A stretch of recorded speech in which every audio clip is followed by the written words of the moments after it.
Assalamualaikum warahmatullahi wabarakatuh. Ketemu lagi dengan Om BP di podcast Om BP. Malam ini kayaknya podcast Om ini rada-rada nyeleneh. Bukan nyeleneh sih sebenarnya, rada-rada berat nih. Kalau menurut saya sih berat. Masalahnya ini persoalan yang akan kita bahas ini persoalan energi. Kenapa energi? Karena tahun-tahun yang akan datang itu 10, 15 atau 30 tahun, 40 tahun ke depan itu dunia diperhadapkan dengan kelangkaan energi. Oleh sebab itu, banyak peneliti-peneliti yang sekarang ini meneliti terkait dengan energi terbarukan. Nah, kebetulan malam ini saya didatangi oleh seorang peneliti muda, otodidak. Otodidak bukan berarti dia tidak sekolah. Pernah sekolah, akan tetapi mungkin apa yang didapati di sekolahnya atau di perguruan tinggi yang pernah dia tempati belajar, dia anggap bahwa ilmu di situ tidak memberikan ruang kepada dia untuk lebih mengekspansi pikirannya terkait dengan apa yang dipikirkannya. Hasbi Zainuddin, seorang peneliti muda, otodidak di bidang energi terbarukan. Bahkan bukan hanya di energi terbarukan, juga di banyak bidang yang pernah ditelitinya. Bahkan pernah mendapatkan sebuah peluang dari UNESCO untuk melakukan penelitian terkait energi air. Akan tetapi peluang itu tidak didapatkan karena di daerah dia tidak memberikan kesempatan untuk melakukan penelitian itu. Dan dia akan mencurahkan terkait apa yang dipikirkannya terkait energi terbarukan itu, khususnya di Kutai Timur. Salah satu yang sekarang menjadi fokus penelitiannya adalah pengembangan bunga matahari di Kabupaten Kutai Timur. Ini menarik nih. Kenapa harus di Kutai Timur? Bukankah di daerah-daerah lain juga banyak lokasi yang bisa mengembangkan bunga matahari ini? Ternyata diam-diam juga melakukan penelitian terkait dengan pariwisata, khususnya penelitian di bidang astronomi. Dan ABSI ini mendapatkan atau menyatakan kepada Om bahwa salah satu potensi wisata yang bisa dikembangkan di Kabupaten Kutai Timur yaitu wisata astronomi. Terlalu lama pengantar saya ini kayaknya ini. Oke, baik, saya perkenalkan peneliti muda ini. Assalamualaikum Ananda. Waalaikumsalam, Om. Apa kabar tak? Alhamdulillah sehat, Om. Ya, beberapa malam yang lalu kita diskusi di sini. Saya pikir itu diskusi terpanjang dengan seorang anak muda. Kenapa saya tertarik diskusi itu sampai setengah 4 subuh? Setengah 4 subuh, Om. Iya kan? Karena memang banyak hal-hal yang saya gali terkait dengan apa yang Anda lakukan di Kabupaten Kutai Timur ini. Siap. Pertanyaan pertama saya, kenapa harus bunga matahari? Begini, Om. Kita harus kembali ke persoalan dasar tentang bagaimana dunia ke depannya. Kita akan selalu menghadapi yang namanya permasalahan-permasalahan, khususnya di isu energi hijau. Ya. Termasuk di energi terbarukan. Ya. Kemarin berapa tahun lalu saya coba melakukan penelitian yang berhubungan dengan energi. Saya mencoba beberapa sampel mulai dari termasuk tanaman jarak, kedelai, dan yang terakhir itu yang menarik buat saya itu bunga matahari. Begitu saya pelajari masalah pasarnya, potensi-potensinya, ternyata memang peluang untuk pengembangan bunga matahari ini cukup menjanjikan secara ekonomi. Karena di satu sisi ini untuk minyaknya kan, minyaknya yang bisa memberikan secara perhitungan di analisanya kan, dia lebih dari minyak sawit lah yang saat ini. Oh, jadi dia lebih ekonomis, lebih bisa memberikan efek ekonomi jika dibandingkan dengan Iya, kelapa sawit. Iya. Akan tetapi ya kita sudah di Kabupaten Kutai Timur ini beberapa kali podcast saya selalu menyatakan bahwa kita bersyukur bahwa di Kabupaten Kutai Timur ini sudah banyak perusahaan-perusahaan yang menginvestasikan dananya untuk membuka perkebunan kelapa sawit. Tapi kita tidak menyinggung itu. siap. Kita hanya Om akan menggali kenapa harus di Kutai Timur. Oke, ini yang menarik Om. Di sisi sebagai seorang peneliti, Ya, kita kan berada di Indonesia. ya, Kita punya sebuah kelebihan secara letak geografis dan astronomis. ya. Kita punya yang namanya garis ekuator atau garis Oh, khatulistiwa. garis khatulistiwa. Ya. Pengalaman dari penelitian-penelitian sebelumnya, saya mencari wilayah Ya. yang insolasi sinar mataharinya itu merata dalam setiap tahun. Iya, iya, iya, iya. Aku mulai dari posisinya ya Kutai Timur lah. Iya, iya. Dia itu berada di sebelah kiri dari garis khatulistiwa Iya, dan jaraknya untuk patokan yang di Tugu Santan sana Iya. itu sekitar hampir 100 meter, 100 kilo. 100 km. 100 Dari kilometer. Siantang yang di Kutai Barat itu, sebelum masuk jembatan itu sampai ke Kutim, ya kan itu hampir 100 kilo. Hampir 100 kilo, 80 sekian lah. Hmm. Jadi itu yang menarik, insolasi sinar mataharinya. Hmm. Karena dia itu setiap tahun itu merata. Setiap tahun sinar matahari di Kutai Timur ini merata. Merata. Diakibatkan oleh garis Garis khatulistiwa. khatulistiwa itu. Faktornya di situ. Iya, iya, iya, iya. Terus secara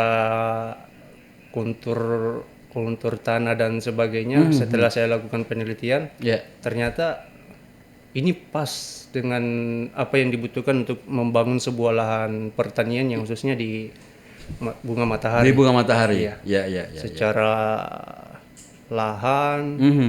itu masuk. Mhm.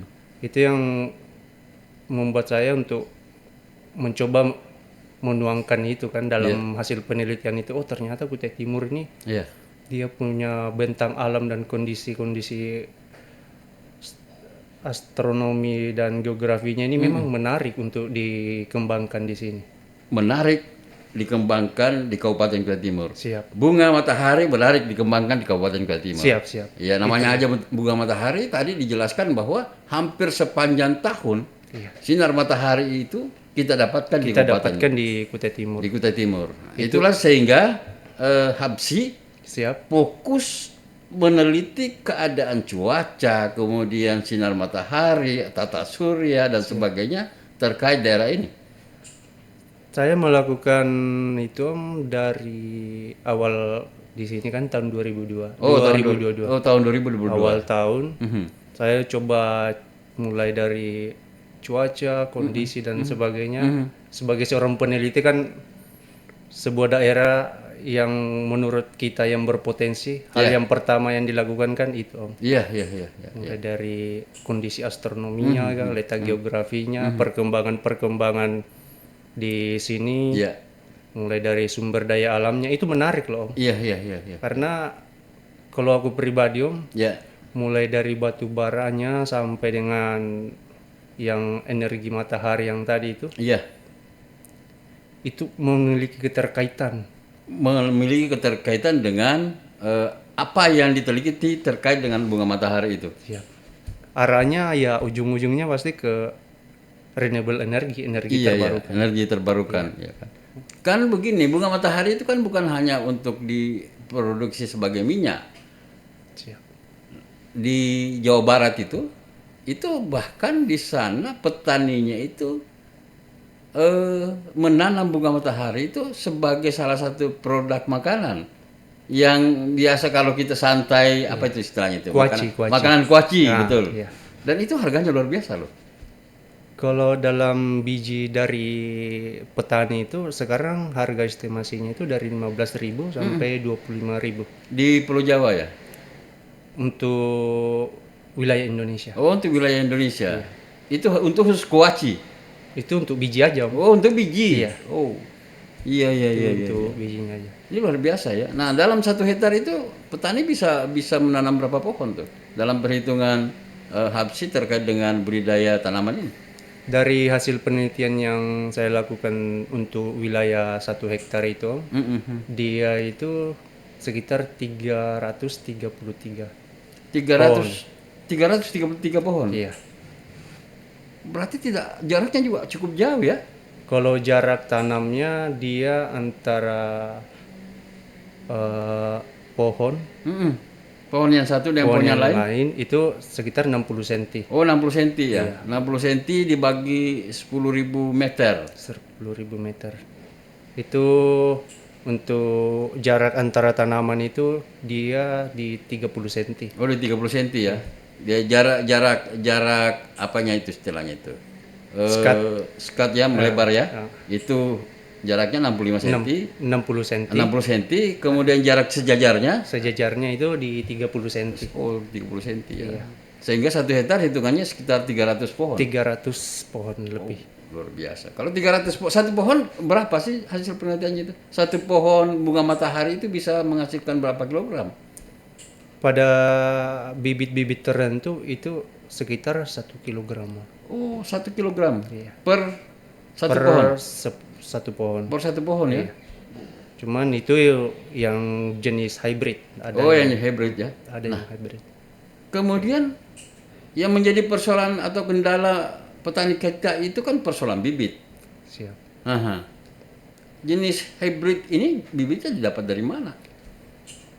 Hybrid ini mungkin kalau di daerah Kutai Timur ini sesuatu yang baru kan, Om. Betul. Nah, Bukan hanya di Kutai Timur, kayaknya di Kalimantan juga masih baru ini barangnya. Tapi kalau di daerah Jawa, Ya. karena varietas bunga matahari itu sekitar 100 varietas Oh, ada sekitar 100 varietas ya. yang saat ini. Mhm. Cuman yang namanya karena potensi dari bunga matahari selain untuk minyaknya dan untuk pengembangan bioenergi nantinya itu berkembang setiap tahunnya.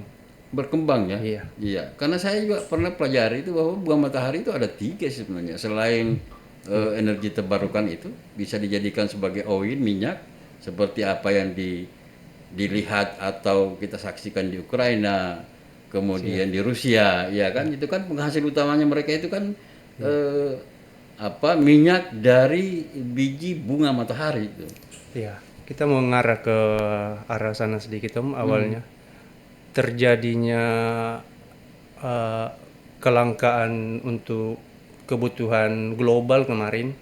Ya terkait dengan minyak bunga matahari. Minyak bunga matahari ini di tahun 2022 ya, yang Tahun pas perang. 2002 ya, ya. Di kalau tidak salah di bulan September ke Oktober ya. Iya, iya, iya. Itu kemarin terjadi kelangkaan. Itu diakibatkan oleh perang. Iya, perang. Karena kalau minyak bunga matahari khususnya, negara yang menguasai itu kan memang tidak pernah yang lain sih. Iya, iya. Ukraina dengan Rusia. Rusia. Ukraina itu menyumbang 50% dari total kebutuhan global. 50% minyak bunga matahari untuk kebutuhan global. Itu pada saat 2022. Oh, itu sebelum perang ya? Sebelum Aha. perang. Rusia? Rusia sekitar dia menyumbang untuk minyaknya itu 25% kebutuhan global. Ukraina 50%, Rusia 25%. Kemudian 25%-nya dari negara mana Itu tuh? terbagi ke Argentina, Oh. ada Argentina. Untuk yang di daerah Eropa itu Rumania termasuk. Iya, iya, iya, iya, iya. Dan sekarang kan Turki. 2023 Turki sekitar 1,6 juta kiloton dia di 2023. Berarti Turki sudah mengembangkan juga ini ya? Sebenarnya kalau wilayah-wilayah Eropa ke utara dan daerah-daerah Timur Tengah, minyak matahari ini Om, bukan sesuatu yang baru. Oh, sudah lama mereka kembangkan itu. Ya, ya, ya. Karena Rusia sendiri kan dari abad 20 Ya. Sudah memproduksi minyak bunga matahari itu. untuk konsumsi mereka. Oh, untuk konsumsi rumah tangga ya? Iya. Kayak buat minyak goreng. Iya. Oh. Karena memang di sana itu kan hasil penelitian bahwa memang yang paling kualitas minyaknya itu kan memang bunga matahari, dia kan mengandung vitamin E Oh iya betul. untuk jantung Iya, iya, iya, iya. dengan untuk kulit, makanya produk-produknya itu dari minyak matahari itu banyak lari ke produk kosmetik, Oh, farmasi, iya, iya, itu iya, iya. termasuk kebutuhan. Iya, jadi selain minyak goreng tadi bunga minyak bunga matahari itu ke farmasi. Ke farmasi, Iya. vitamin E dengan lemak tidak jenuhnya kan, untuk Iya, iya, iya. baik untuk jantung. Oh, jadi dia mengandung lemak tidak jenuh ya? Siap. Kalau sawit sudah ada penelitian enggak terkait dengan hasil minyak kelapa sawit itu? Kalau dalam penelitian sawit, jujur Om, sebagai seorang peneliti, aku belum terlalu jauh sih dan belum mencoba untuk di sawit. Karena dasarnya memang dari beberapa tahun setelah punya konsep, Iya. punya ide bahwa bunga matahari ini punya berpeluang mungkin 10 tahun sampai 15 tahun ke depan. Iya. Begitu kondisi global kemarin, Iya. saya pribadi kan merasa puas, ternyata apa yang kuprediksikan itu benar. Oh, jadi memang sudah diprediksikan ke sana ya, jauh ya? Visionnya memang ke sana. Iya, iya, iya. Karena ya beberapa faktor sih Om. Mm-mm. Pertama untuk penanaman, Mhm. biaya panennya dia itu sekitar masa panennya dia di angka 70 hari Bunga matahari ini bunga matahari ini. 70 hari. 70 hari. Bukan sampai 100 hari. Tidak, dia 3 bulanan. Oh, 3 bulanan ya. 3 bulanan ya sekitar 90 hari lah sampai 100 hari kan. Cuman rata-rata yang dengan bibit-bibit yang sudah ada, Oh, bibit unggul. iya, itu di angka 70 hari. Oh, Ya mentok-mentok di 85 hari. 85 hari ya. Nah, kemudian kan tadi yang selalu dihadapi oleh petani kita di Kabupaten Kutai Timur ini selain sawit ya. Sawit itu marketnya sudah jelas. Kemudian sudah memberikan nilai tambah kepada masyarakat yang menanam sawit.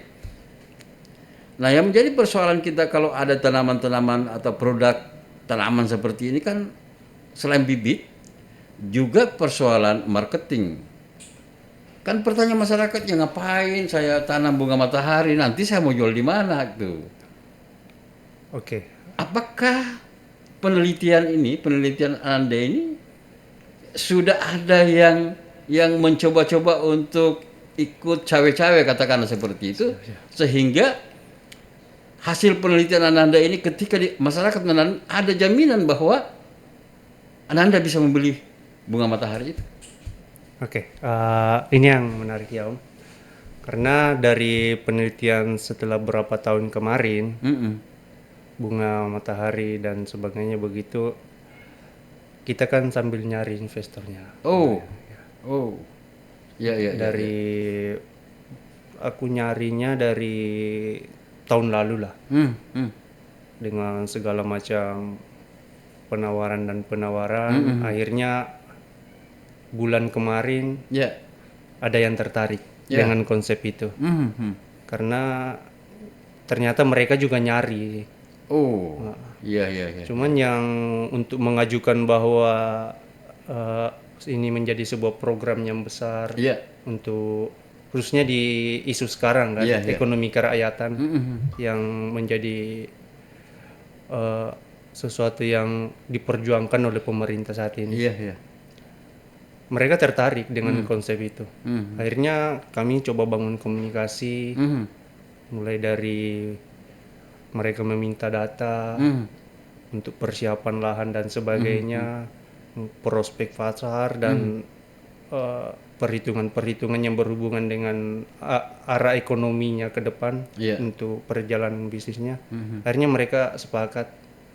Kemarin kami sudah ibaratnya secara data sudah mengatakan bahwa proyek ini akan kita jalankan di Kutai Timur.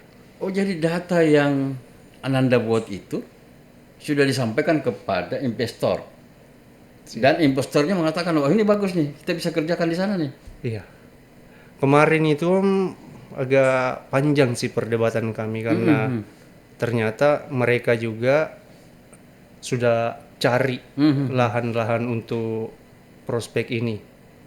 Karena tim-timnya yang beberapa orang itu mereka sudah keliling sih. Iya, iya, iya. Oh, mereka sudah punya tim sebenarnya. Siap. Iya, iya, iya, iya, iya. Karena mereka sudah paham Iya. ini barang ini arahnya kemana. Iya, iya, iya, iya. Begitu aku ajukan ke mereka dalam bentuk proposal, lengkap dengan penelitian, Iya. lengkap dengan data dan sebagainya secara geografis suatu wilayah ya, Iya. Kutai Timur lah khususnya kan, yang saya ajukan kemarin, mereka tertarik. Iya. Akhirnya kami berbincang-bincang panjang Hahaha. dan terjadilah kesepakatan masalah perencanaan untuk area Kutai Timur. Alhamdulillah. Nah, kemudian begini, ini kan produksinya nanti bisa dikatakan ini akan menjadi produksi massal, Iya. di mana membutuhkan lahan yang besar. Persoalan yang kita hadapi di Kabupaten Kutai Timur ini kan lahannya sudah mulai habis itu terkait dengan perkebunan besar karena sudah dikuasai oleh kebun kelapa sawit.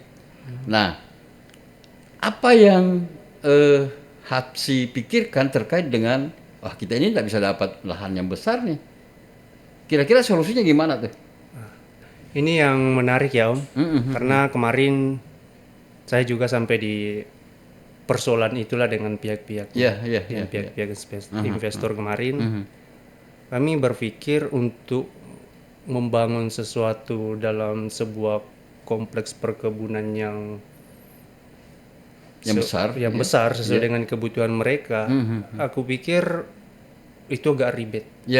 Dari data yang kuperoleh untuk wilayah Kutai Timur ini kan, untuk perwilayahannya sampai ke Kaliurang dan sebagainya di daerah Sansaka sana. Saya melihat memang sedikit agak rumit untuk pencarian lahannya luas seperti yang mereka inginkan. Iya. Walaupun konsep dasarnya kan memang, aku lupa, untuk kesepakatan kemarin memang mereka itu maunya ini jadi ekonomi kerakyatan. Iya. Dan permasalahan tidak mungkin ada masyarakat yang mempunyai lahan di atas 10 hektar dalam satu hamparan. Betul. Apalagi dengan kondisi di wilayah Kutai Timur yang saat ini. Betul. Jadi untuk perencanaan ke depannya, ini kan dalam sebuah perencanaan bisnis itu kan ada istilah demplot. Demplotnya kemarin aku ajukan yang demplot kan 3 sesi. Ada yang standar, ada yang mediumnya, dengan ada yang untuk persiapan demplot sekaligus produksi. Pertanyaan saya belum terjawab itu, bahwa Kabupaten Kutai Timur ini untuk mendapatkan lahan hamparan yang luas itu sulit. Nah, tetapi di Kabupaten Kutai Timur ini kan ada sekitar lebih 100 desa tuh, 140, di atas 140 desa lah.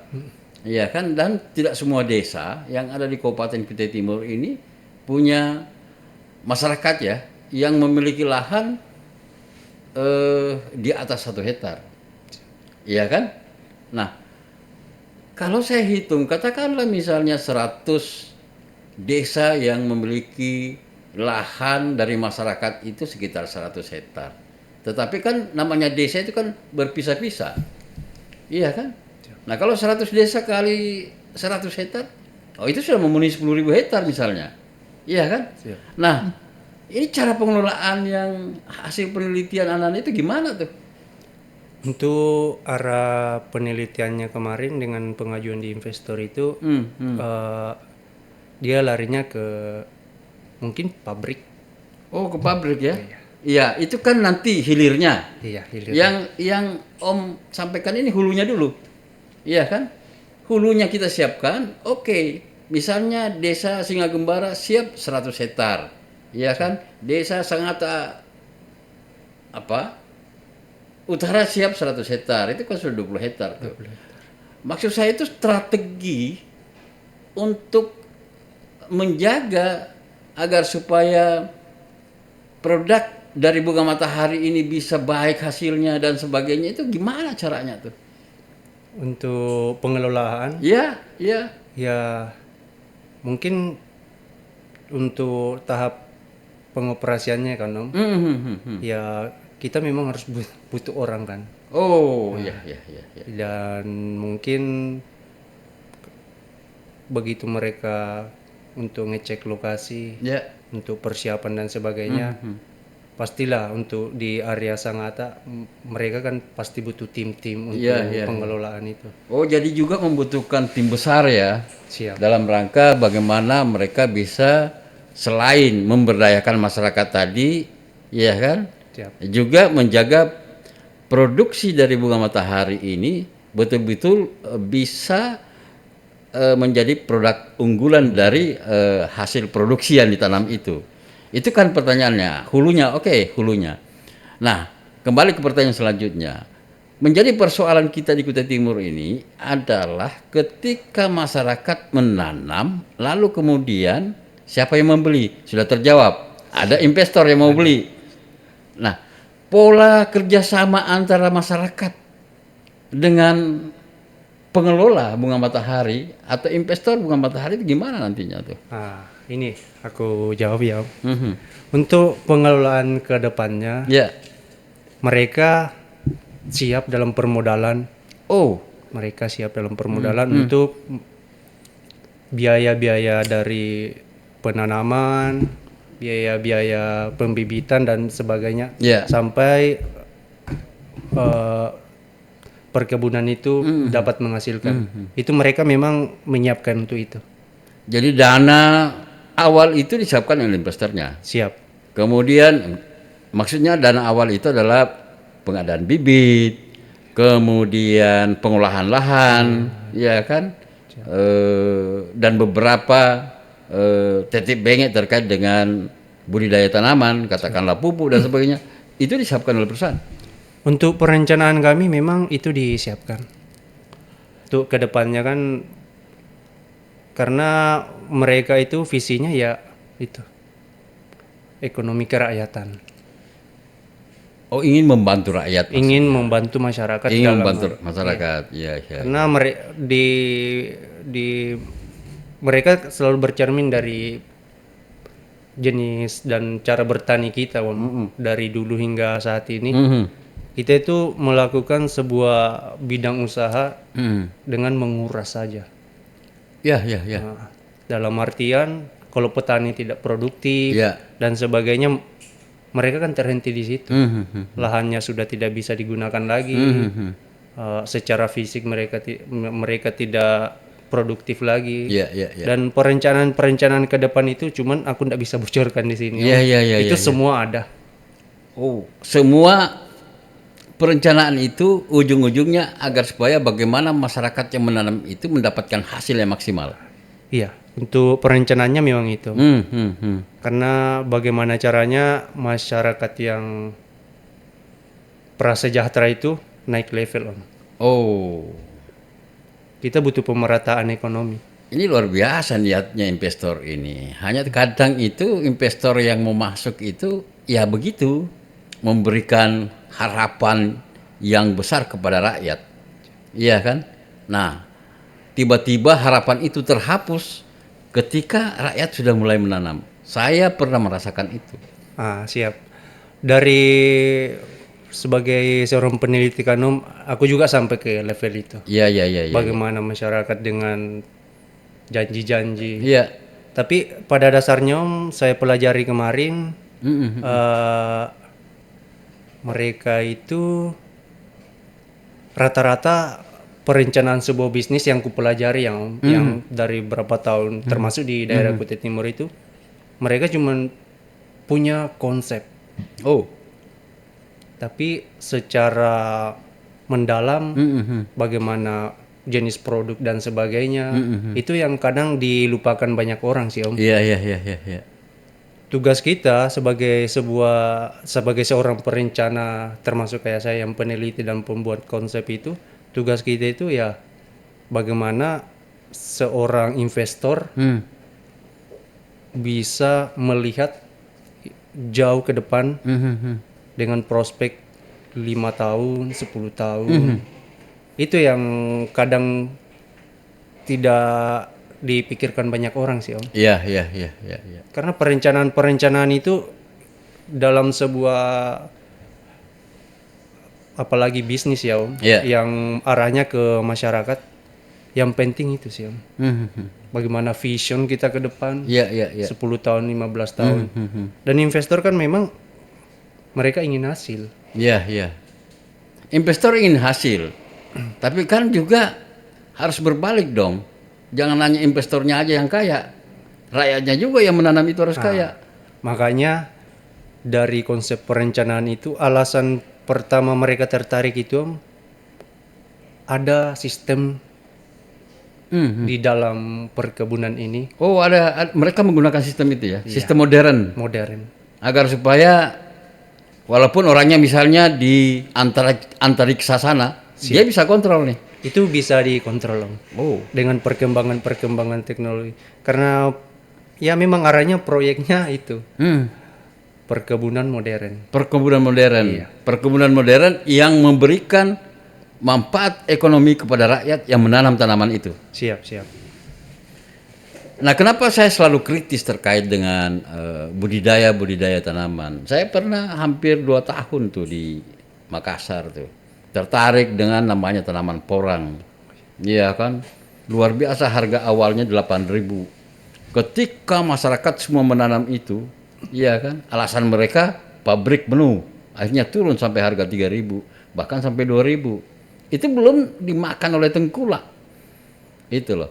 Nah, apakah nanti sistemnya ini akan membangun hilirnya pertanian ini? Maksudnya itu, katakanlah ini kan mau mengelola minyak nih. Masa pabriknya di Jawa? Ya kan? Kalau dia mau mengelola minyak matahari ya pabriknya harus di Kutai Timur dong. Dan ya, menarik Om. Itu yang kemarin juga sempat kami bicarakan. Begitu mereka coba mappingkan untuk wilayah Kutai Timur, ternyata di sini kan ada pelabuhan, Ya, pelabuhan Kenyamukan. ada pelabuhan Kenyamukan, ada kawasan ekonomi khusus di Maloi. Memang ya di situ dipersiapkan untuk industri-industri yang bisa dikembangkan di situ. Siap. Jadi mereka tertarik dengan hal-hal yang seperti itu Om, karena di sini ternyata banyak pelabuhan. Betul. Akhirnya mereka konfirmasi dengan rekan-rekan mungkin ya sesama mereka lah. Iya, iya, iya, iya, iya. Dan mereka sudah punya untuk itu. Ya, dan memang Kutai Timur kan menjadi sorotan tuh dari luar tuh. Siap. Iya, kita tidak usah berpikir pesimis terkait dengan apa sebenarnya data kita, mereka sudah paham itu. Siap. Iya kan? Kan ada bertanya begini, hai pemuda, kalian hanya berteori, kerjanya 90%. Ini ada komentar nih, si abangku ini kan, Siap. dianggapnya kita ini berteori. Iya kan? Tidak apa-apa kita berteori di sini, tetapi Siap. kan ini namanya penelitian memang harus teori. Iya kan? Dan hal yang perlu orang ketahui sih Om, di zaman sekarang, hal-hal yang memberikan efek yang lebih besar untuk perkembangan dan sebagainya itu, segala sesuatu yang didasari dengan penelitian itu untuk diarahkan ke bisnis, saya belum pernah lihat apa-apa yang gagal. Kita berbicara secara gamblang aja kan. Kalau di wilayah California lah, Ya. Amerika sana, Google itu berawal dari mana? Hmm. Itu semua perusahaan-perusahaan yang raksasa-raksasa itu kan mereka berawal dari penelitian. Ya. Windows itu Iya. itu kan berawal dari penelitian. Hmm. Dan banyak termasuk ya iPhone dan sebagainya, itu semua lini bisnis yang berawal dari penelitian. Iya, iya. Tidak mungkin begitu simsalabim jadi. Iya. Iya. Kan? Yang jadi kendala kita di khususnya orang Indonesia itu menganggap bahwa bisnis itu adalah uang dan uang. Oh. Iya. Padahal mereka itu memahami. Orang-orang di luar sana itu memahami bahwa yang namanya bisnis itu bukan tentang uang. Ya. Bukan. Bisnis itu bukan tentang uang. Bukan tentang uang. Tapi tentang apa tuh? Ini masalah tanggung jawab, Om. Oh, bisnis merupakan tanggung jawab. Tanggung jawab. Tanggung jawab untuk memanusiakan manusia. Siap. Di beberapa konteks memang arahnya untuk memanusiakan manusia. Tapi segala sesuatu yang sampai saat ini yang berkembang itu berawal dari keprihatinan sih, Om. Oh, jadi investor yang ingin mengembangkan bunga matahari ini prihatin terhadap kehidupan petani kita. Dasarnya memang itu. Oh, Mereka sudah jenuh dengan bagaimana perkembangan-perkembangan yang memang akan terhenti di masyarakat sejahtera aja. Prasejahtera itu mereka kan tetap menjadi bagian-bagian yang iya, iya, iya, iya. Jadi nanti sistem pengembangan bunga matahari ini kalau jadi misalnya ya, ya ini kan harapan juga nih, siap. harapan ya mudah-mudahan jadi bahwa nanti pengelolaannya tidak lagi ada sistem tengkulak, ya kan? Kan biasanya kan ada pengumpul-pengumpul tuh di pertanian tuh. Siap. Misalnya katakanlah begini, dia bertani sayur kangkung, yang beli itu bukan pedagangnya langsung, akan tetapi ada lagi perantara. Nah itu yang dimaksud dengan pengepul. Katakanlah misalnya kalau petaninya itu bisa langsung jual ke pedagangnya di pasar, Siap. itu kan harganya 5.000 misalnya. Tetapi karena ada lagi yang namanya pengepul, mungkin saja dia pengepul ini beli sama petaninya 3.000. Ini tidak ada sistem begitu. Kalau di perencanaan plan dan rencana bisnisnya itu tidak ada. Karena itu yang aku bilang ada sistem di balik itu. Itu yang membuat investornya itu tertarik. Ya, ya, ya, ya. Dan sistem itu Ananda Habsyi yang buatkan. Untuk aku buka sedikit ya, Om. Ya.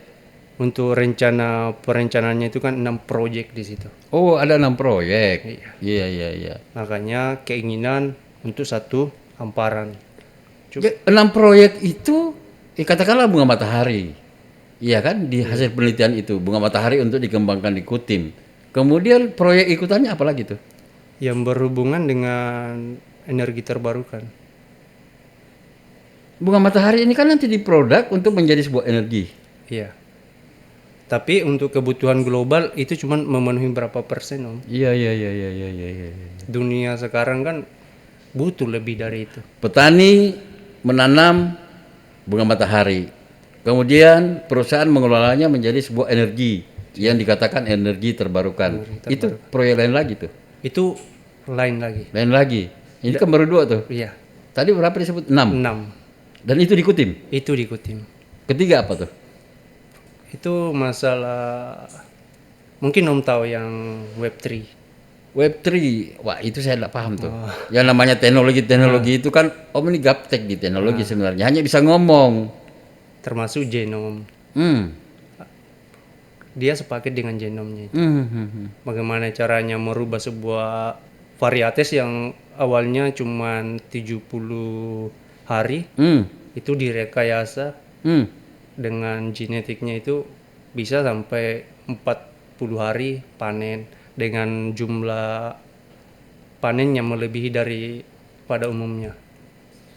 Oh sampai situ penelitiannya juga tuh. Siap. Bagaimana misalnya katakanlah bunga matahari ini. Kalau tadi 100 hari ya panen ya. Iya. 100 hari panen kemudian dilakukan perlakuan khusus bunga matahari ini bisa dipanen sampai 70 hari. 70 hari. Itu kita kan menghemat waktu tuh. Iya. Dari awalnya 333 pohon per hektar dengan jumlah pohon yang dikurangi dan buahnya melebihi dari standarnya kan 2 sampai 4 ton. Bisa per hektarnya? Iya. Bisa menghasilkan sampai 6 ton. Itu sudah yang membuat mereka menarik teknologi di belakangnya sih. Teknologi di belakangnya dan teknologi itu hasil penelitian Anda. Alhamdulillah 6 proyek ini memang murni dari penelitian. Penelitian Habsyi. Nah, kemudian kan baru berapa tuh? Baru 4 ya? Siap. Yang kelima apa tuh? Ini yang berhubungan tentang pemanfaatan energi kan. Yang solar panel ini yang tadi. Apa itu? Solar panel. Solar panel. Iya. Solar panel itu yang bagaimana lagi itu solar panel tuh? Tenaga surya. Oh, tenaga surya. Dan Habsyi dalam penelitiannya itu bisa dilakukan di Kutim. Itu bisa. Karena peluang untuk solar panel energi matahari kan, itu 30 sampai 40% untuk wilayah Kutim. Kembali lagi tadi yang insolasinya. Iya. Itu kan sepanjang tahun.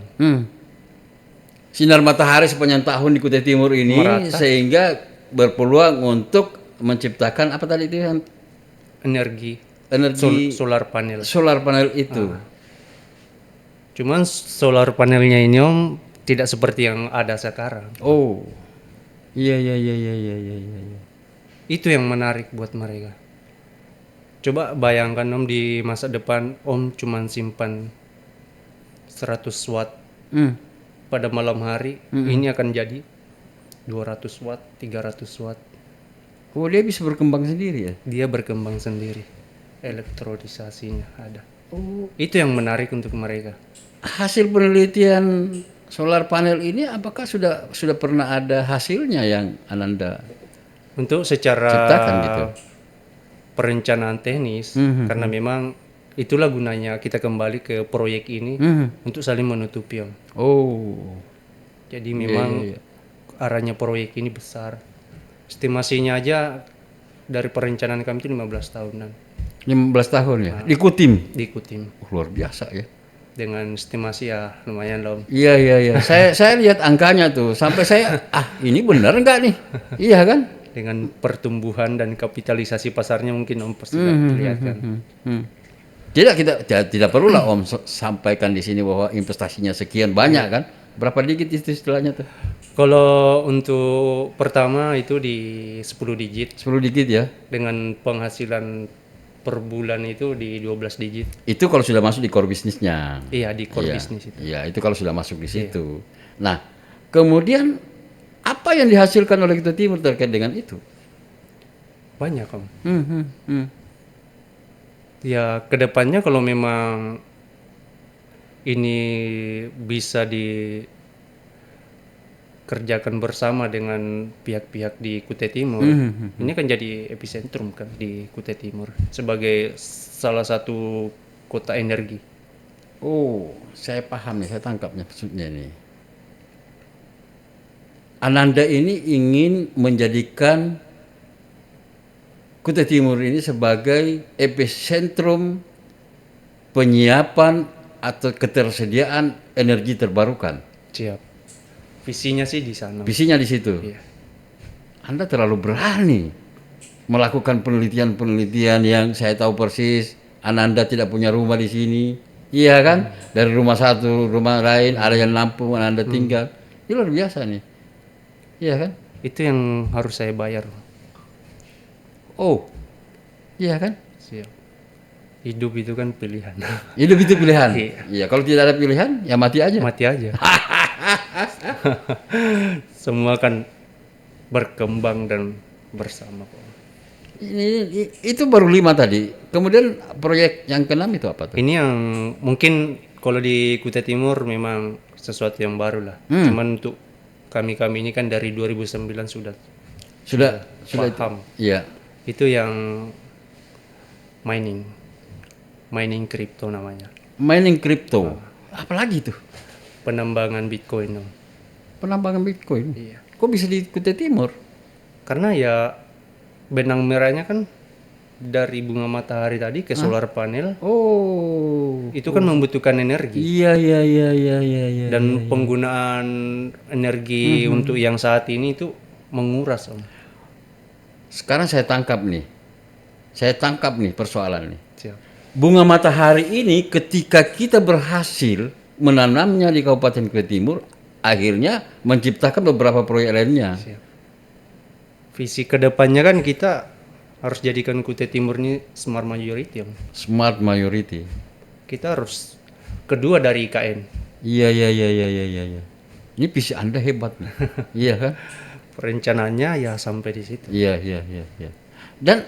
Dan investor di belakang Anda itu betul-betul apakah memberikan harapan yang benar-benar nanti misalnya bisa dilaksanakan atau hanya sekedar PHP ketika hasil penelitian Ananda itu mereka pegang kemudian Ananda ditinggalkan?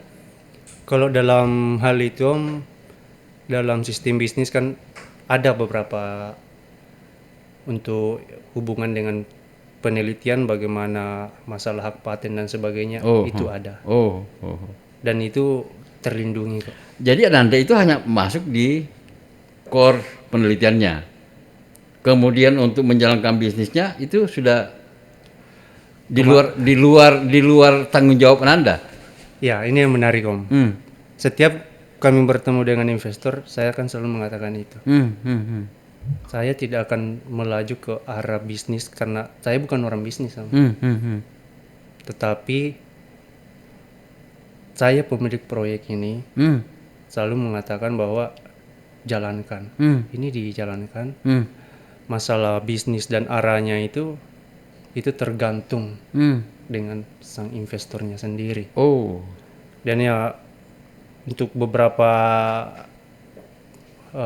perencanaan sih untuk tim-tim di sini kan pasti akan dibangun.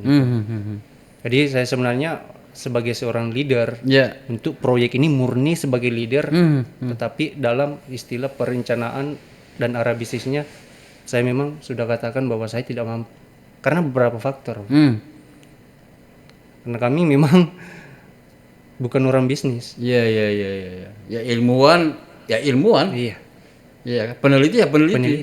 Peneliti tidak masuk ke dunia bisnis. Bisnis. Karena ya konsentrasi pikirannya nanti akan berbeda lagi kan.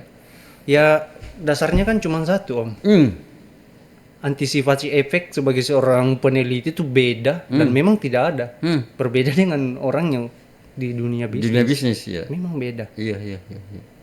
Mungkin kami tangguh kok Om. Secara penelitian gagal sekian hari, gagal sekian persen dan segala. Kami tangguh dalam hal itu. Iya. Tapi yang berbicara masalah kerana bisnis, kami tidak setangguh itu. Iya. Karena arahnya ini sebuah institusi yang harus hidup. Sedangkan kami peneliti ini sesuatu barang yang harus kami bisa selesaikan. Iya. Jadi mindsetnya memang beda Om. Mindsetnya ya. Iya. Seorang peneliti berbeda mindsetnya dengan Seorang pebisnis. pembisnis. Iya. Karena peneliti ya mau maaf, mungkin ada hal-hal yang tidak bisa diwujudkan. Ya katakanlah permodalan kan tanda petik. Iya. Modalnya peneliti hanya pikiran, modalnya pebisnis adalah uang. Tapi kita ketemu di dalam masalah visi Om. Itu yang menyebabkan kemarin lama untuk mencari Iya. di sana investornya karena ya kita tahu lah Om. Iya. Tapi di satu sisi sampai hari ini saya belajar investor itu mereka kan butuh data. Jadi memang peneliti harus ada di sana. Ada di sana. Iya. Ya.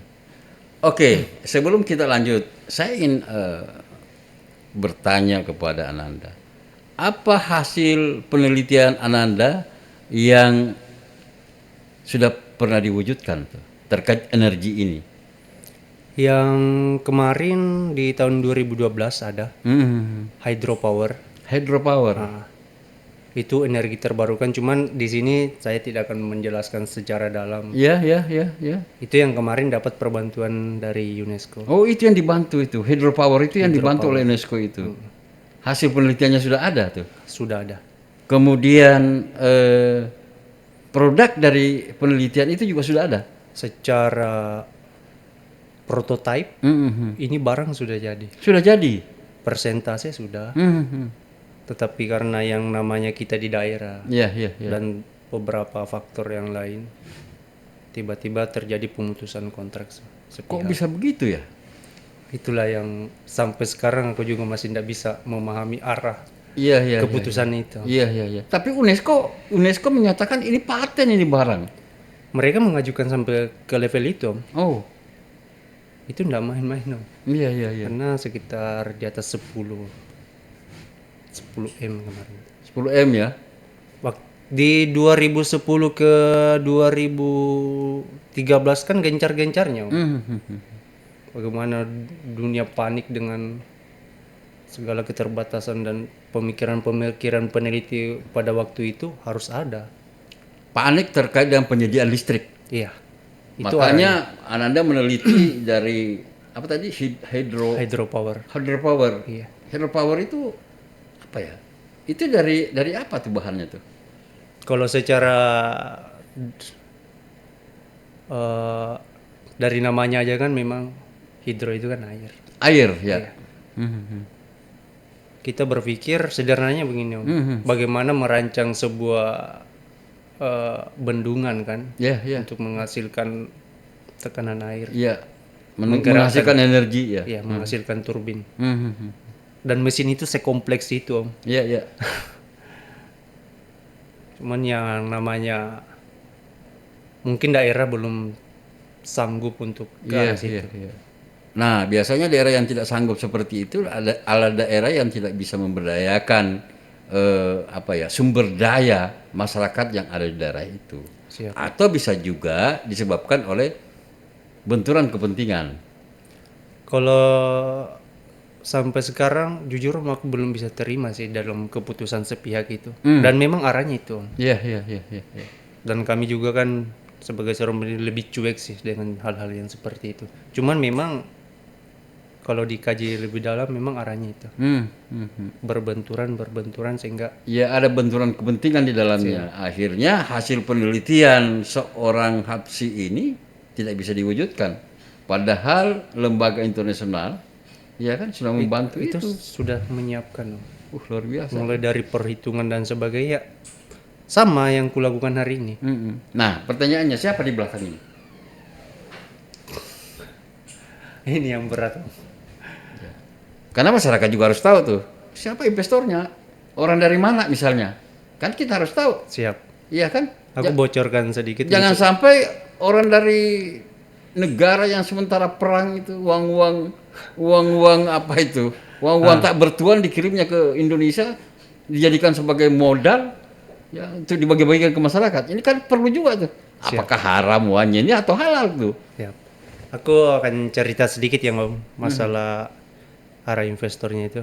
Kita kan tahu di Asia Tenggara pintunya di mana. Dan kita pasti arahnya ke Singapura. Oh, Singapura. Dan pasti sekelas Om paham lah. Iya, iya, iya. Pintu iya, itu iya, kan iya, ada di iya. sana. Saya paham, tapi kan rintisan juga harus paham. Kalau hanya saya sendiri paham, itu sama halnya tidak memberikan informasi kepada masyarakat kita. Betul lah.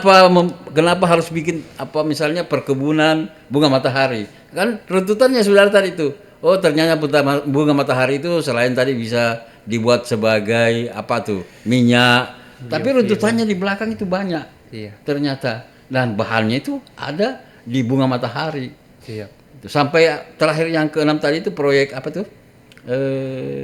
Yang mana Om? Yang keenam tadi itu RIC untuk Bitcoin itu. untuk Bitcoin itu. Ternyata bahannya dari bunga matahari juga. Untuk divisi energinya memang kita harus butuhkan dari biofuel. Oh, iya, iya, iya, iya, iya. Karena ini mining Om, Penambangan ya. penambangan elektronik.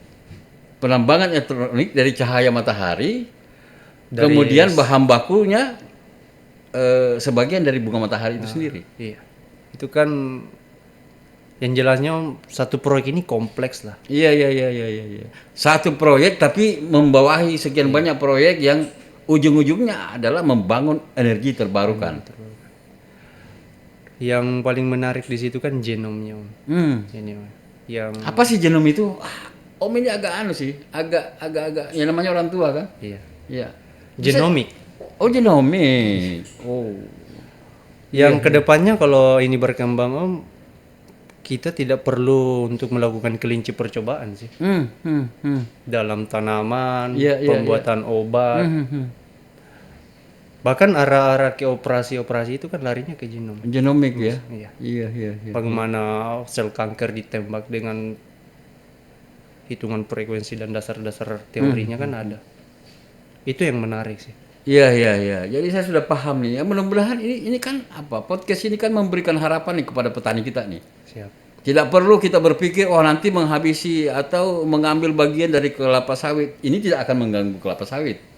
Bahkan kemungkinan besar bisa tumpang sari dengan kelapa sawit. Mereka bisa berdampingan sih Om. Iya, iya, iya, iya, iya. Mereka bisa berdampingan. Karena poin dari bunga matahari ini sebenarnya rata-rata tumbuhan kan fotosintesis. Iya, betul. Nah, dari batang dan sebagainya. Kalau bunga matahari ini memang dari air, Dari air ya. dari kadar airnya. Oh, dari kadar air. Ya. Itu yang buat dia memang sedikit berbeda sih dari Iya, iya, iya. tanaman-tanaman untuk perkebunan ke depannya. Nanti saya pertemukan dengan ada seorang lulusan Stipper tuh. Ya. Dia sekarang kembali ke desanya, membangun desanya sebagai seorang petani milenial, iya kan? Keren ya. Petani milenial yang betul-betul menekuni ilmu yang didapatkan di perguruan tinggi, di Stipper itu. Itu ada di Kaliorang itu. Bahwa itu kalau bicara masalah pertanian itu, waduh, angkat tangan saya. Dia ahli budidaya. Tuh. Dan dia sendiri yang turun tangan, memberikan contoh kepada masyarakat desanya bagaimana menanam cabai dengan baik, dengan pendekatan keilmuan yang dia dapatkan. Bahkan dia sudah membuat semacam pupuk ya, Iya. pupuk apa itu? Bukan pupuk kimia, tetapi pupuk organik. Organik. Organik. Dia sudah dapatkan itu. Kami juga butuhkan itu sih, Om. Iya, iya, iya. Nah makanya nanti misalnya kalau ini jadi, Siap. kalau ini jadi ya, jadi jangan sampai orang yang nonton podcast kita ini langsung oh jadi tuh, enggak, ini siapa tahu jadi. Proses. Iya. Ini kan semua butuh proses.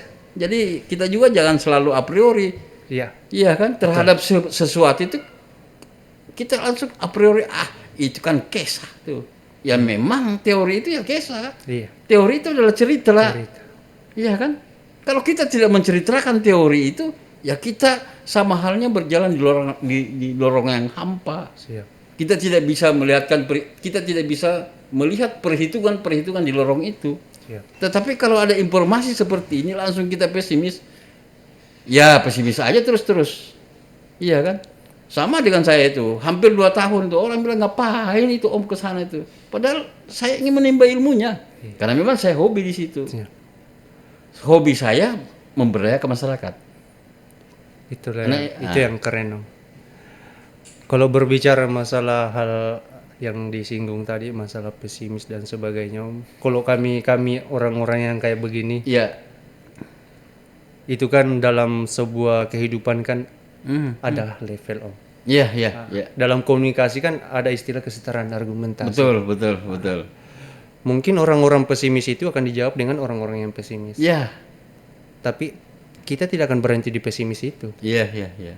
Dari pesimis, cobalah pemikiran dinaikkan sedikit. Naikkan levelnya. Naikkan levelnya. Itu kan kehidupan, Om. Iya. Orang-orang yang berpikiran negatif akan diterima oleh orang-orang yang berpikiran negatif pula. Iya. Coba naikkan levelnya sendiri, sedikit. Karena setiap pertanyaan itu, Om, kalau aku pribadi, Iya. kalau berbicara masalah orang bertanya dan sebagainya itu kan kita berbicara konteks. Aha. Dari berbicara konteks, kamu di level mana? Kalau kami ini, Iya, iya, iya. kamu mau aku jawab sebagai levelmu di sana Iya. atau level kami di sini, itu tidak akan pernah bertemu jika apa yang ku ketahui Iya. itu yang ku jawabkan dengan orang. Iya, iya, iya, iya. Makanya istilah kesetaraan argumentasi itu penting, Om. Penting. Iya. Betul, betul, betul, betul. Kehidupan itu kalau berbicara kehidupan kalau kami, Om, kita kan selalu berbicara dalam konteks keajaiban sih. Ini hidup ini lingkaran keajaiban. Iya, iya, iya, iya, iya. Ini sudah masuk filsafat nih barang. Hidup itu lingkaran keajaiban. Memang orang-orang yang selalu berpikir itu arahnya ke situ tuh, ke arah-arah filsafat. Nah, kalau sudah bicara masalah cahaya, bicara matahari, bicara keajaiban, nah masuk tuh barang. Iya. Ini kalau aku pribadi, Om, ya kita berbicara masalah kehidupan itu sesuatu circle yang berbicara tentang keajaiban apapun, Om. Baik dari hidup, baik dari kesejahteraan dan sebagainya, itu circle keajaiban, Om. Kita kan berbicara di sana. Dan tidak mungkin saya yang berada dalam lingkaran itu, orang lain yang harus menanggung itu. Iya, iya, iya, iya, iya, iya, iya. Saya bisa mengintervensi apapun di luar lingkaran itu, tapi yang di luar lingkaran itu tidak akan Bisa mengintervensi. tidak akan pernah bisa. Begitupun dengan kembali ke benang merah tadi tentang pesimisme. Iya, iya, iya. Kalau level-level kami ini kami percaya kok. Kehidupan ini berbicara apapun, kita kan berbicara sihir. Iya, iya, iya. Teknologi itu adalah sihir. Teknologi itu adalah sihir, Itu kata Elon Musk. kata Elon Musk. Iya, iya, iya, iya, iya. Dan setiap dia ngomong itu dalam pertemanan pun kata itu pasti akan selalu ikut. Karena teknologi itu adalah sihir, maka dia masuk di core bisnisnya menjadi orang kaya di Orang dunia. kaya di dunia.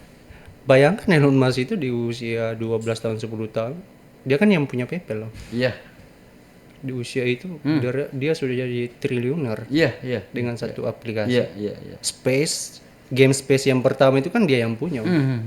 Itu kan cuman untuk buat mengisi hari-harinya. Iya, iya. Sekarang Space masuk Tesla, Hmm, masuk pokoknya dia Loop, Neural. hmm. Dia sekarang kan punya Grok. Iya, iya, iya, iya. Yang terbaru ini Grok. Hmm. Grok itu AI yang paling kompleks. AI sekarang ini. Iya. Teknologi AI. AI. Orang di masa kini kalau kita tidak berbicara AI, kalau bagi kami ya, Iya. itu gagak. Ya, nah itu kan kembali kepada bagaimana meningkatkan sumber daya manusia sebenarnya. Siapa? Nah di Indonesia ini kan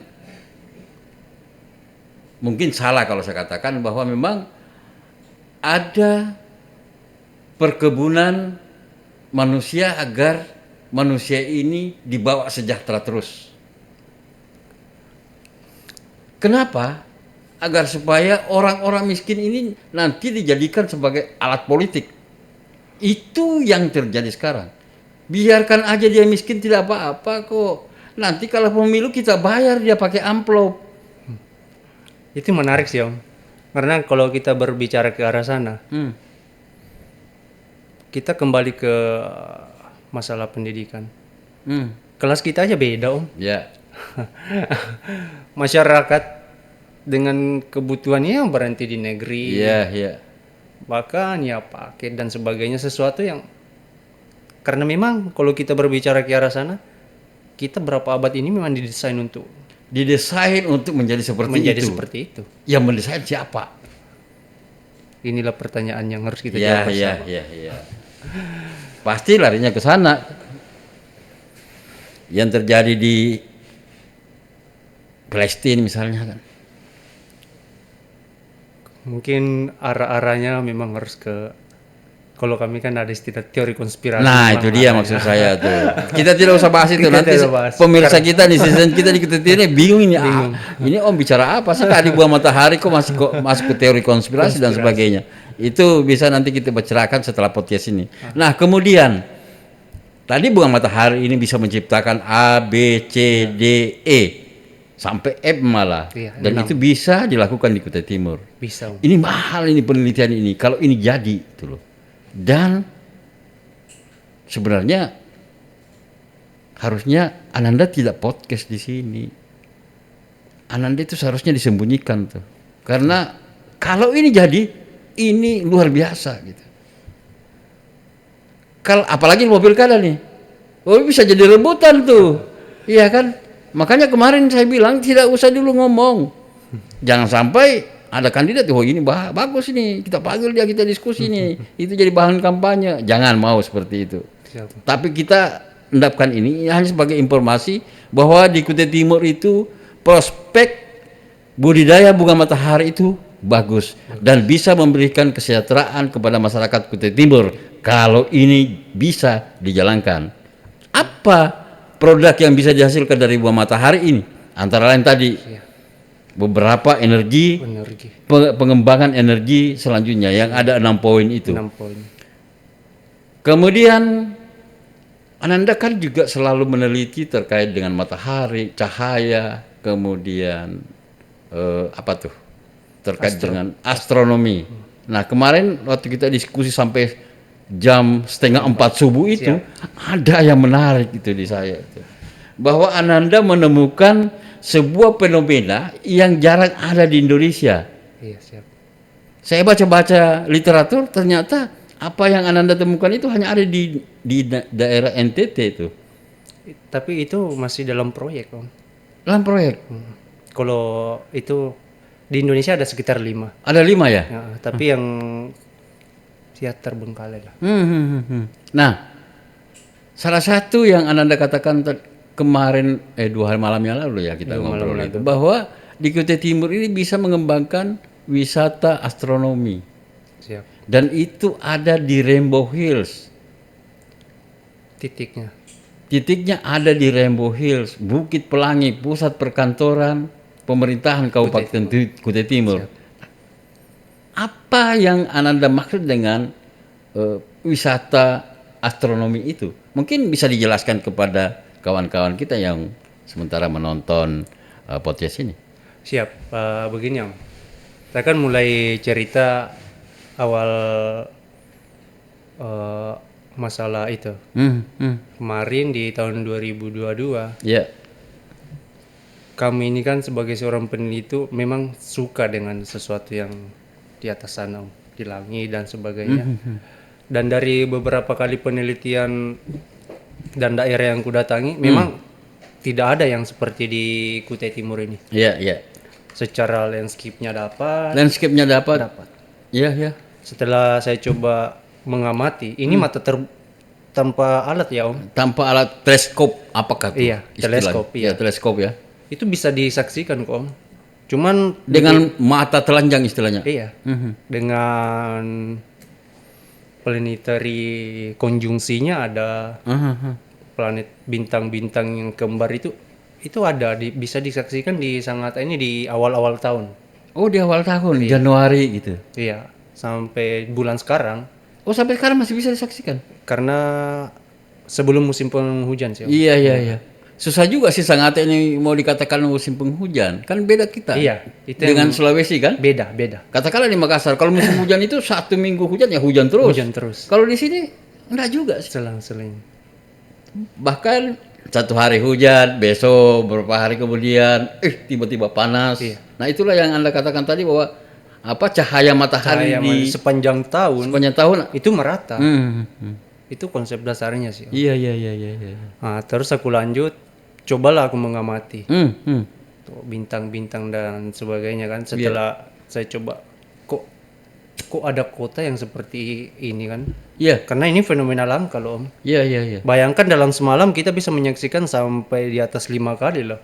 Bisa 5 kali. Iya. Apa yang Anda saksikan selama sebanyak 5 kali itu? Itu di konstelasi bintang yang ada meteor yang apa? Aku lupa namanya. Death Head kalau tidak salah. Leonid namanya Leonid itu dia berada di orbit rendah. Termasuk satelit di sini bisa disaksikan loh Om. Iya. Kok bisa ya? Ya, karena posisi kita kan, Oh. keterbukaan landscape kita berada di posisi kiri kan Iya. Dari garis khatulistiwa. garis khatulistiwa itu. Itu kan memang beda Om. Oh. Walaupun tidak dipungkiri meteor bintang-bintang dan sebagainya itu memang secara umum memang terdapat kok di beberapa wilayah. Iya. Kalau saya pribadi sih coba diteliti lebih dalam lah. Observasi yang menjadi dikembangkan. Karena memang di dunia ini kan cuma 2 Om. Itu ada di stargazing tourism, itu ada di Hawaii. Di Hawaii. Ada di Hawaii, di Mauna Kea. Kota Mauna Kea. Kota Mauna Kea. Nah, itu ada di Hawaii. Dan kedua ada di Chile. Ada di Chili. Dia di Astro Tourism. Letaknya di Atacama. Atacama Desert. Di Hawaii, kemudian di Chili, kemudian di mana lagi tuh? Untuk sekarang belum. Kutai Timur. Untuk saya pribadi ya prospeknya memang di sini. Di Kutai Timur. Untuk kawasan Asia Tenggara bahkan kawasan Asia adanya di Kutai Timur. Kalau sampai hari ini sih secara data ya saya kuatnya di sana Om. Tapi kita memang sebagai seorang peneliti kan, kita memang butuh tim dan sebagainya. Iya. Itu kan tugas pemerintah. Iya, tugas pemerintah. Iya. Observatorium itu ya kita butuh. Observatorium untuk teleskop. Bagaimana untuk pengamatan dunia malamnya. Itu kalau memang bisa dikelola dengan baik Om. Wah keren Om. Kayak di Hawaii sana. Iya. Hawaii sebagai bukan hanya orang pergi ke sana itu melihat pantai, iya kan? Akan tetapi mereka ke sana itu untuk menyaksikan bintang yang berpendar itu. Dengan konstelasi bintang yang beraneka ragam, dengan waktu-waktu tertentu. Yang jadi permasalahan sekarang, pemerintah harus turunkan tim Oh. untuk melakukan penelitian untuk memastikan bahwa bulan sekian bintang ini yang muncul, meteorit ini yang muncul. Bahkan pengamatan satelit pun itu sesuatu yang istimewa loh. Iya, iya, iya, iya. Orang kalau ngelihat satelit aja dengan Mata telanjang? dengan teleskop dan mata telanjang, di sini tuh tidak ada sekat, Om. Oh. Jam 12 sampai subuh itu langit Kutai Timur itu jernih. Kalau memang tidak ada yang percaya, coba di waktu-waktu awal tahun sampai saat-saat ini. Jam 2 malam. Jam 2 malam ke bawah. Jam 2 malam sampai subuh. Iya, Langit Kutai Timur itu bersih. bersih. Di sini kan ada kan tambang batu bara. Apakah tidak ada anunya, tidak ada pengaruhnya gitu. Sebenarnya dalam astronomi untuk perbintangan dan sebagainya itu memang ada polusinya. Iya, iya, iya. Tapi bukan seperti polusi yang Om sebutkan tadi. Ya, polusi udara, ya kan? Dia itu ada istilahnya polusi cahaya. Oh. Dan di Sangatta ini kan memang minim, Om. Itu Polusi itu minim dan tidak mempengaruhi polusi cahaya itu.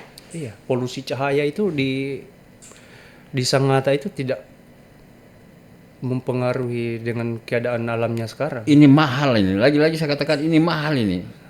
Kalau pemerintah daerah ataukah ada anggota DPR yang mendengarkan podcast ini Anda bisa dipanggil nih untuk memberikan semacam apa ya? Semacam apa istilahnya itu? Presentasi terkait dengan potensi wisata astronomi yang ada di Kabupaten Kutai Timur yang letaknya di Kota Sangatta.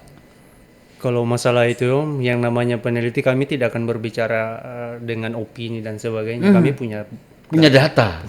Iya. Tapi yang menjadi permasalahan sekarang, kita tidak akan melakukan penelitian lebih mendalam karena kita peneliti. Iya. Pemerintah punya tanggung jawab di sana. Pemerintah punya tanggung jawab untuk meneliti persoalan ini dari informasi yang didapatkan malam ini oleh pemerintah. Siap. Saya cuma berharap, Om. Karena kembali lagi, Om. Jika proyek yang pertama insya Allah bisa berjalan, kita kan pusat destinasinya itu. Untuk sekelas resort aja kalau ini berhasil, itu bisa terbangun di Sangatta, Om. Resort terkait dengan ekonomi, energi terbarukan itu tadi. Ini kan kompleks sebagai epicentrum. Kutai Timur, Kota Sangatta sebagai epicentrum. Iya. Kedepannya, ya mungkin di luar sana akan mengatakan ini bullshit. Ya. Tapi orang-orang kaya kami ini, Om, kami punya vision, kami punya perencanaan dan tahu 10-15 tahun ke depan bagaimana ini akan berkembang. Ini akan jadi sejarah, Om. Luar biasa ya.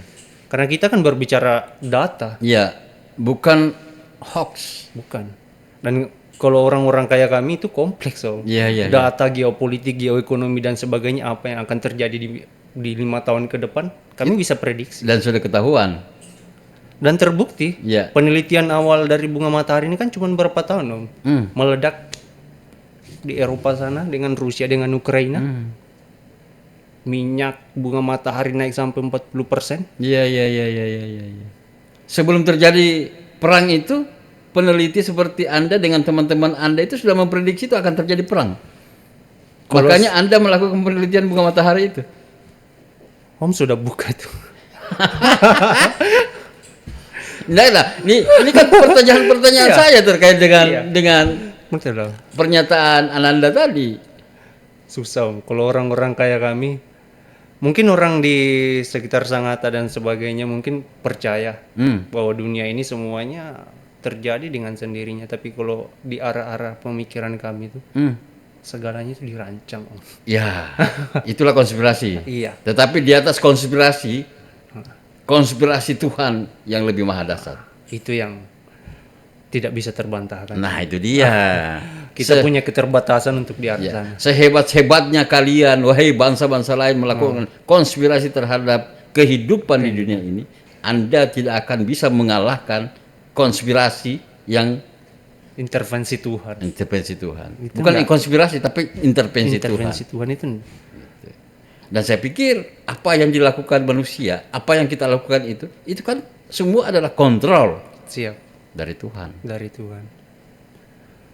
Memang sih Om, kalau arahnya ke sana, kita memang tidak akan berdaya. Ya. Karena arahnya memang kita akan berbicara.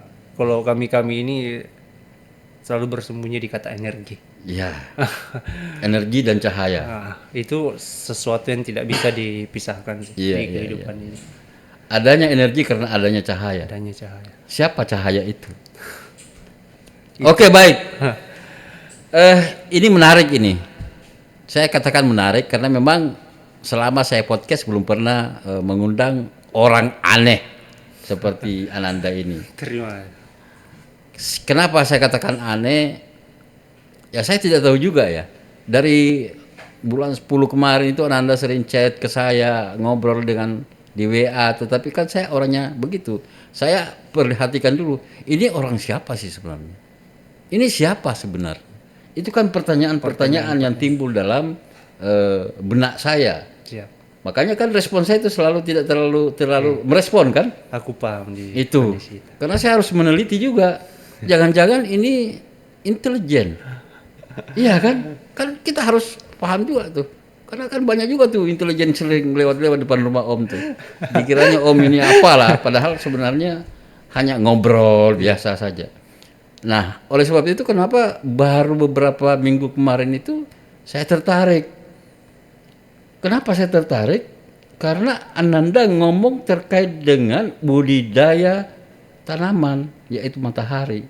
Dan setelah saya renungkan, wah ini menarik nih. Iya kan? Siapa tahu bisa dikembangkan di Kutai Timur dan betul-betul investornya komitmen untuk itu. Hanya ya kan penelitian Ananda ini kan masih panjang nih. Sudah berapa persen sekarang? Untuk persiapan ke arah sana, untuk persiapan perencanaan dan sebagainya ini sudah kemarin sudah di atas 50. Sudah di atas 50%. Berarti tidak lama lagi itu. Iya, karena dalam dunia bisnis itu apalagi berhubungan dengan orang-orang seperti mereka Ya. itu harusnya kan 50 data. Oh, 50 data ya. Sisanya dari hasil data itu. Oh. Dari 50 data sisanya dari hasil pengolahan data itu sendiri. Siap. Oh. Dan kalau mereka sudah klop dengan perencanaan dan vision mereka ke depan itu itu kan selesai Iya, iya, iya. Kita bisa eksekusi di Kabupaten Kutai Timur. secepatnya sih. Iya, harapannya begitu. Iya. Lalu Om nanti di mana tuh?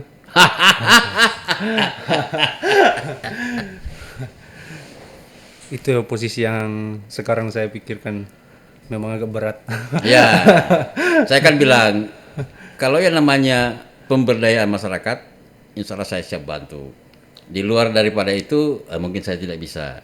Iya kan? Karena saya selalu tertarik tuh bagaimana masyarakat kita ini bisa berdaya ini. Tidak diberdayakan terus. Bukan tidak terperdayakan terus. Iya kan? Ada kepentingan politik baru mereka diperhatikan. Ketika usai pertarungan politik, mereka ditinggalkan. Saya tidak mau seperti itu. Jangan jadikan rakyat ini sebagai subjek, tapi jadikan rakyat ini sebagai objek. Itu yang ada di kepala Om. Dan mudah-mudahan salah satu solusinya adalah pengembangan budidaya matahari, bunga matahari di Kabupaten Kutai Timur. Insya Allah. Nah, pernyataan terakhir Ananda terkait dengan apa yang kita diskusikan malam ini. Saya selalu berpikir Om, dalam sebuah perencanaan, dalam sebuah tujuan, yang namanya cobaan, halangan dan sebagainya itu akan menjadi sesuatu yang seimbang untuk kehidupan kita. Yang jadi tujuan sebenarnya apa dan kita mau kemana. Saya selalu berpikir apa yang kulakukan dari beberapa tahun terakhir dan sebagainya itu sebagai bentuk tanggung jawab. Ya. Dalam sebuah tanggung jawab itu saya mencoba mengambil beberapa poinnya, diantaranya untuk kemanfaatan. Tujuan hidup itu cuma satu, bagaimana kita bisa bermanfaat untuk banyak orang. Ya. Makanya kami kembali ke orang-orang seperti kami ini, kami memang tidak mendalami yang namanya arah bisnis dan sebagainya, karena memang kami punya silahkan. Untuk pengelolaan dan sebagainya itu di luar kontrol kami. Yang jelasnya mereka bisa mengarahkan dan memberikan dampak untuk masyarakat, itu yang paling penting. Ya. Kami sudah ibarat sebuah visi, itu kami sudah selesai di sana. Dan bukan cuman saya pribadi, Om. Ya. Sebagai seorang peneliti kan rata-rata arahnya itu tentang kemanfaatan. Kita bisa bermanfaat, poin untuk kehidupan kan itu. Ya, ya. Mungkin kira-kira begitu. Oke, baik. Terima kasih Ananda Habsyi sudah ngobrol di podcast Om BP. Ini saya menyatakan bahwa ini podcast yang menurut saya adalah podcast yang terbaik karena kita bicara tentang pengetahuan, kita bicara tentang ilmu. Kemudian ilmu itu untuk apa? Salah satu tujuan ilmu itu adalah bagaimana kita bisa memanfaatkan ilmu itu untuk bermanfaat bagi orang banyak. Bukan ilmu itu dikantongi. Kemudian bukan juga ilmu itu dijadikan sebagai salah satu sumber kehidupan. Seperti yang Ananda Habsyi katakan bahwa kami adalah peneliti, tidak mau ikut-ikut di bidang bisnisnya, akan tetapi kami akan menyumbangkan ilmu yang kami terima, kami akan menyumbangkan ilmu yang kami buat, kami akan memberikan segalanya hasil penelitian kami kepada perusahaan yang ingin bergerak untuk membantu masyarakat. Demikian podcast kami malam ini. Assalamualaikum warahmatullahi wabarakatuh.